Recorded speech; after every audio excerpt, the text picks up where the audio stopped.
kailangan na po natin talaga mag-glove dito ngayon guys. Dahil napakalamig. So, yung temperature ngayon dito po sa Manitoba guys is around 6 degrees Celsius. Grabe, medyo malamig na talaga. Kahit na tutok na yung araw.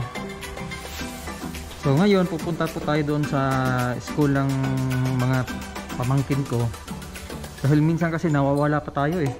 Tapos maya maya pupunta naman ako ng Map Philips dahil may titingnan po ako doon. Dahil may marami daw mga Pilipino doon na tumatambay. So ngayon araw to is Sunday. Tapos yung date pala is October 15.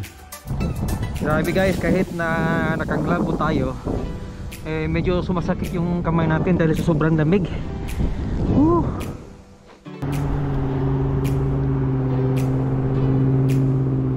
Sa sobrang lamig guys, may parang usok na lumalabas sa bibig ko. Tingnan nyo. Ewan ko lang makita sa video. Ayan, medyo malayo-layo yung biyahe natin ngayon guys. Dahil mula po dito papuntang Map Philips ay nasa around 29 kilometers po. Good morning ma'am. Morning.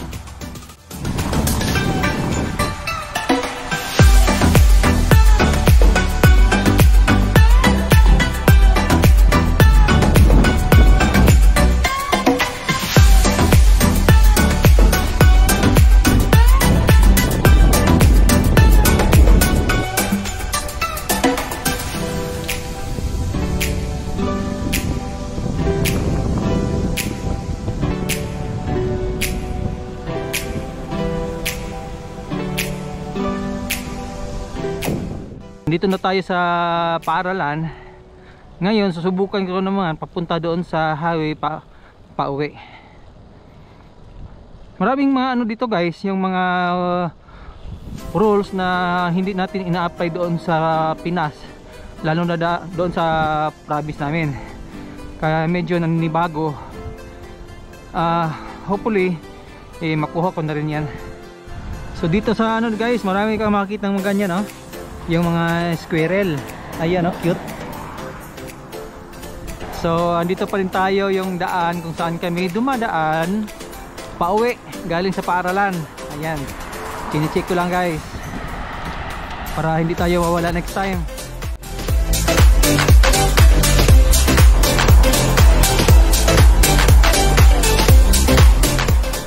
So yung nakikita natin sa harap guys, yung subway. Yan po yung pinakamaraming tindahan ng mga pagkain po dito sa Canada. So guys, may napulot pala akong sigarilyo. Akala ko lang laman. Puno pala.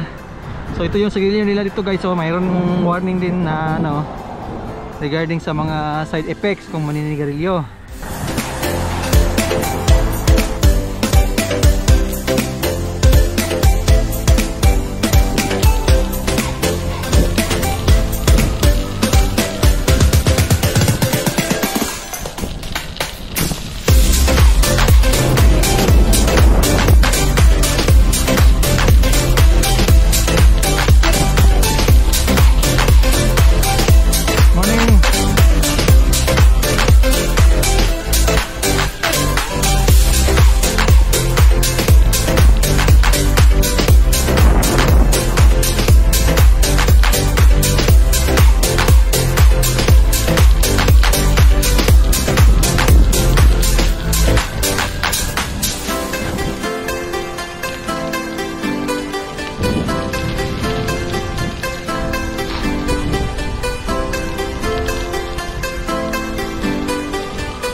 So hanap muna tayo ng ano guys, yung may wifi, makiki-wifi muna tayo para check natin yung si Mr. Google Map kung saan na tayo.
Did you already catch fish? He caught a fish. Oh, nice. Just one, but the one so big.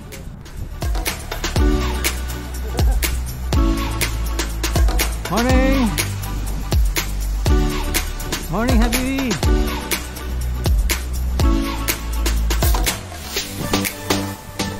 So during winter guys, kung mag-snow na, ito puno to ng snow. Tapos yung ibang mga bata dito nag-slide sila dyan. At saka yung ibang mga tao dito ay naglilinis dahil maraming nagbabandal katulad yan, no?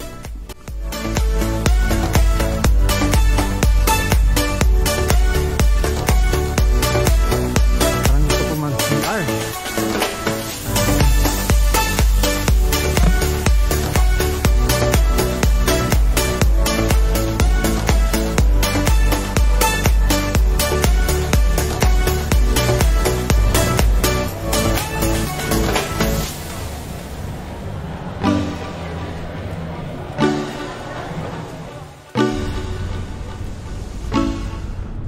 So yung nakikita natin dyan sa harap guys, ito yung mga train na dumadaan doon sa mga rail, yung malapit sa amin. Ayan, no? So napakahaba nito, dala nila yung yung mga container van na naglalaman ng mga products na siniship sa ibang lugar.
So yung mga nakapten dyan sa kanan guys, ito yung mga homeless na mga Canadian.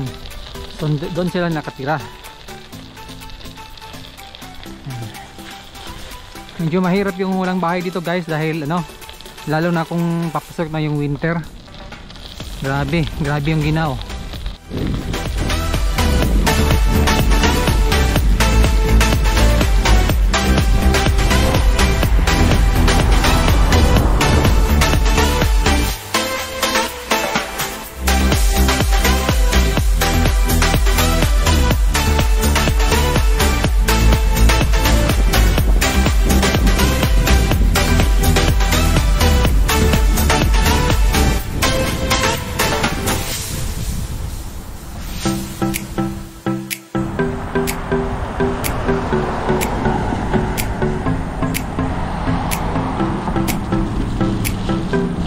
Morning.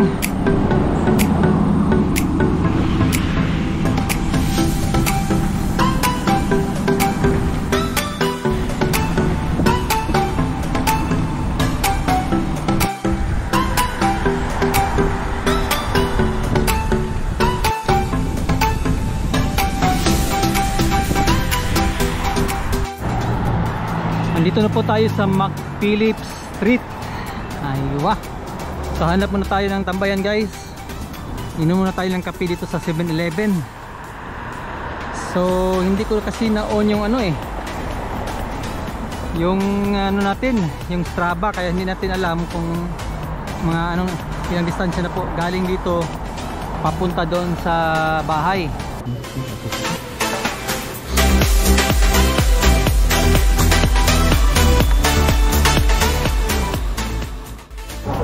So dito po ako ngayon sa McPhillips.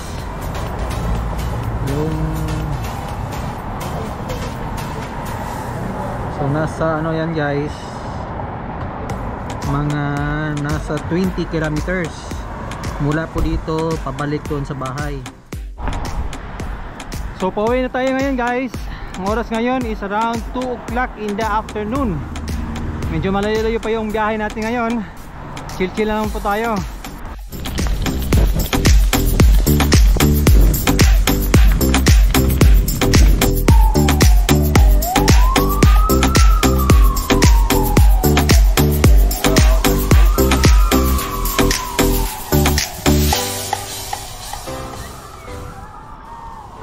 Ayan yung mga Canadian sa baba guys.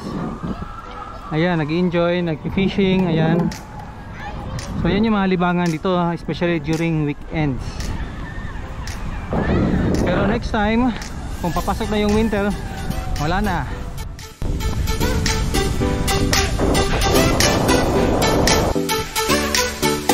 Ay, napagod.